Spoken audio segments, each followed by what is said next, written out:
Ping Football Show, Daniel, Kuku, and we got a quick one for you today. So we just came from a game that my U-12 just had a little scrimmage, and after the game, we thought, we were having this conversation earlier. We're like, let's see how this game go, right? And we had a quick idea from just discussing the game. We're like, okay, at U-12, what should a player that has the potential of going pro should look like, right? So we were watching this game from, of course, a scrimmage perspective, but we were also wanted to dissect the players that are on the field and see, what do we see? Who has it, who doesn't, and what do a player at this age needs to look like if they're going to make it professional? Yeah. I think that's what we're talking about, right? So yeah, that's what we're going to get into. Based on what you saw today, what do you think? So I was watching the game, and the one thing I was thinking about was, if I was watching like a Barcelona, or Real Madrid U-12, what would be the main difference between what I see there and what I saw on the field, right? Yeah. And to be honest, obviously those guys get the best of the best, right? So they get to choose from the best kids around the country, especially for the top club. So based on what we're working with, and based on what they're working with, based on the difference in the players, I would say the idea of what the kids on the field today were looking to do was very good, right? In terms of the ball movement, not forcing it, coming back when needed, understanding that we have to use the whole width, moving it from one side where the pressure is, going to the other side. So those things that I saw were very good things. And I think if you're a player that's looking to go professional at a very young age, you have to, at this age, be able to do that. Right? That's not something that can come later. No. Especially when it's all up here. And so from that perspective, I was pleased, because that's the same kind of thing that you'll see Real Madrid or Barcelona do. Obviously with a little bit better execution. Correct. A little bit quicker. Yes. But the fact that we're doing it and we're able to successfully do it at this age group, at this age level, I think it's a good thing. So that's one thing that I saw that I can quickly touch on. Yeah. I mean, for me, watching the game, of course, like you said, the idea that the kids need to have an understanding of the game, how the game is meant to be played, right? So those little details, when to cut back, when to move forward, when to play that long ball, when to play the short passes, where to move, when to take a step to the side to receive the ball, or take a step behind the opponent to find yourself in the gap to get the ball. The little details at this age have to be obvious if you want to make it to the top level at this age group, right? If that's not there, then I think you're almost behind. At this point, it's going to be impossible for any kid at the age of 12, based on what we were seeing today, and comparing that to the very best kids, like we were talking about the Barcelona academies, the Ajax academy. If the idea is not there, because as you get older, you just literally build on top of the idea. It gets quicker, it gets faster, it gets stronger, and you have to be able to execute at a higher pace. But if the idea is not here today, forget about it. Right. Based on what I mean, just from my perspective. There's a massive difference between a typical U-12 team and your team. Correct. And I've seen some U-12 games, and that's always one of the things that I leave the field unimpressed about, is the fact that, yes, you have some decent technical players for these other teams, but the ideas are always not there. It's like their understanding of how the game should be played is not there. And so that was one thing, like I said, I was very pleased about when I came to watch your game. And if we're even analyzing from position to position to position, goalkeeper, what is he looking to do, right? At U-12, by now, you should be able to know when to step up because your team is building. Correct. You should know when to communicate and how to communicate, even if it's the very basic level. Hey, I'm open. You're under pressure, find me. So those two things, very important. The defense, what are they looking to do? Same thing. Are they stepping up when necessary? I'm talking about without the ball. Without the ball, right? And how about when they do have the ball, what are the things they're looking to do? Who are they looking to find most of the time? Do they know where all their options are, especially in front of them? And if they don't, are they aware that they can go back? So at this age group, would you also say that it is important for the players individually to be able to stand out? Not just how the team plays, but for the individual players themselves to start standing out. No, I think, of course, at some point you got to have, one or two that are just maybe technically a little bit above. Right? And I was watching your game, I could clearly see that some were technically gifted. Right? But in order for them to really, really stand out, I'm looking for a few things that are just just the basics. Like, how sharp are you? Yeah. How quickly are you looking to play? Right? Do you have the intensity about your game? Yes, you may be technical, but if I see you being lackadaisical, then to me, mentally you're not there. Yeah. Right? And that can be a problem as you get older. And so those things I'm always looking for as well, not just the technique, but some of your kids for sure definitely have what it takes. Yeah. With a little bit more, intensity to their game. Yeah. I don't see them being very, very far from, some of these better teams that are outside the country, around the world. So do you think then, and would this be then in this area, in the youth soccer, because we've seen a lot of games, right, at this age group, is this something that's missing from a lot of kids at this age group that we see from even the best, even the top teams, right? Because I've gone around and I see like the best teams in our age group, right? And you see them, and usually it's one or two players that are fast, can shoot, can dribble, that are making a difference for these teams. Is this something that we see here, or do you think, okay, is this more kids in this country that are able to play at this level, that have what it takes to play at this level, at least in our area, at least in the Maryland area, the players that we've seen?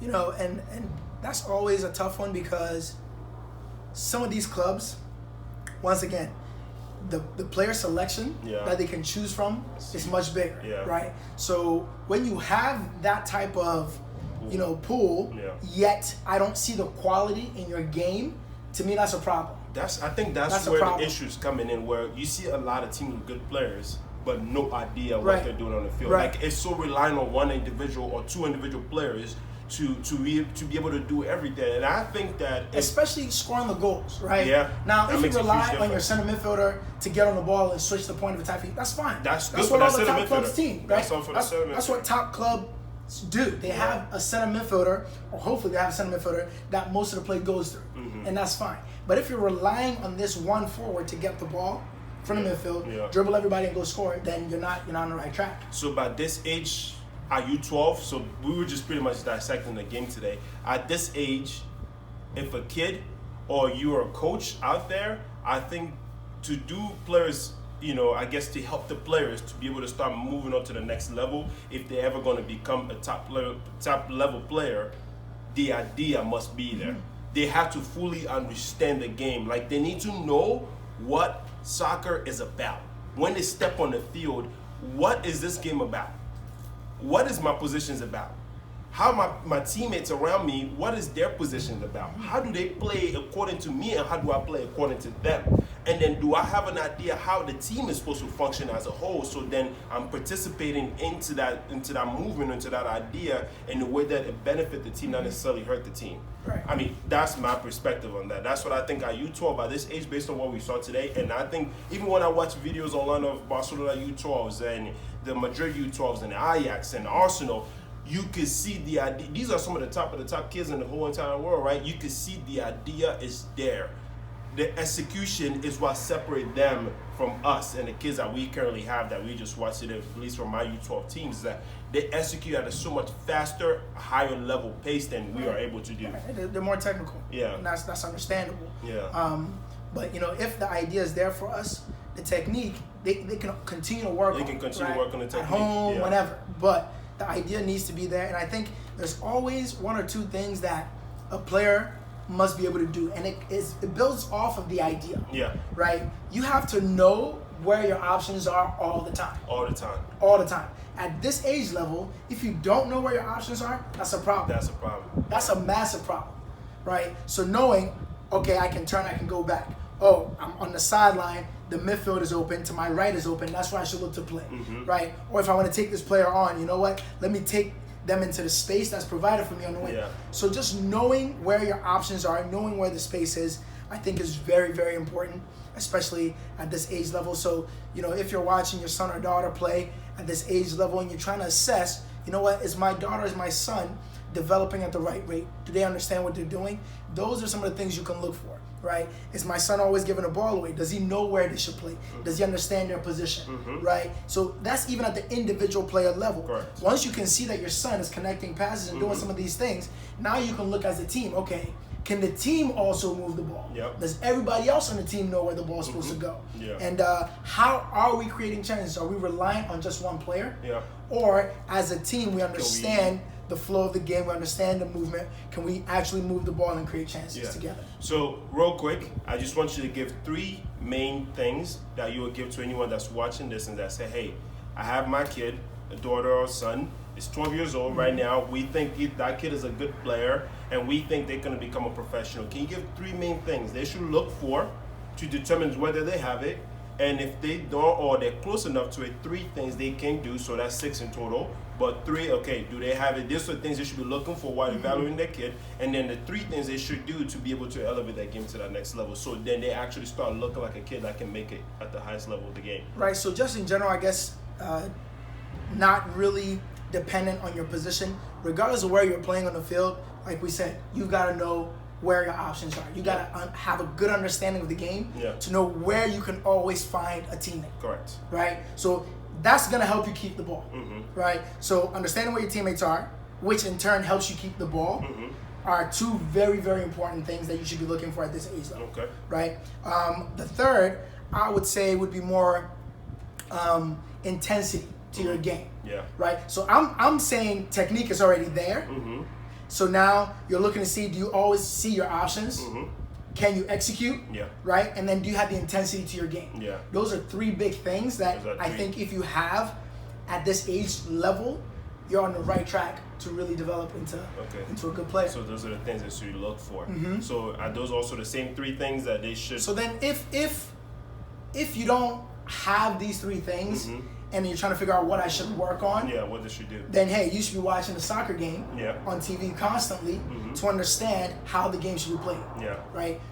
If your coach is not doing that at training, right? If you're not getting that on the training field, you should be watching games to get that understanding. Right? Is this with or without them having the technical ability? That's with them not having the technical ability. So then that's got to be second, right? Okay. To be honest, the which one comes first, which one comes second, you can do both at the same time. You can go out and train. When you have time to come home, you come and you watch the game. Okay? And then third, it's all mental. We did a mentality video not too long ago. You have to be able to play at an intensity that's going to be very beneficial for you. Correct. And the team.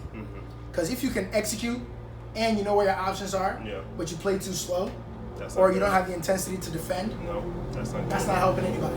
So those 3 things, I think, can definitely really elevate your game and separate you from everybody else that's at this current age. So I think this video goes out to people that mainly know, okay, my kid is good, or the kid themselves know I'm a good player. I have the things that Coach Daniel just mentioned. If you don't have any of those things at all, I think at U-12, you might be slightly too late. It doesn't mean that you cannot improve. You can still improve. And still end up playing at a high level. And still at high level. It may not necessarily be professional level. We're not talking Europe level, right? But if you're a kid that have these things already, then it is important that you continue driving forward if your dream is, I want to play with the best of the best, okay? Because I went to Swansea. I saw the Swansea Academy players. At U10 and U11 and U12, the things that I saw these kids do was highly impressive. So I've seen the level, I've seen the European environment, what it looks like at this age group, especially the U12 age group, right? And it's very fast, it's very intense, it's very clean, it's very just the highest level that you can expect. So if you're a kid out there, you're saying, okay, I want to become a professional and I have all these things, what else can I do? Then the advice that I would give to you is that you need to do these things at the highest maximum level that you can do it on a consistent basis. Intensity and speed. Consistently. It cannot be every once in a while. No. When somebody watch your game, they should see that for 90% of the game. Even 90% is too low. About 99% of the time, every time you're on the ball, off of the ball, they should be able to see you working at this 100%, this level for you to be able to make it. So that's my thought. That's the quickest way to stand out. There you go. So that's it. Hey, if you like this video, go ahead and leave a thumbs up. Let us know what you think in the comments below, as always. And then, hey, we'll keep bringing you what we see with local soccer, different age levels, and then hopefully we can help you get to the level you want to be at, reach your goals. That's what we're all about. Alrighty, just ping it.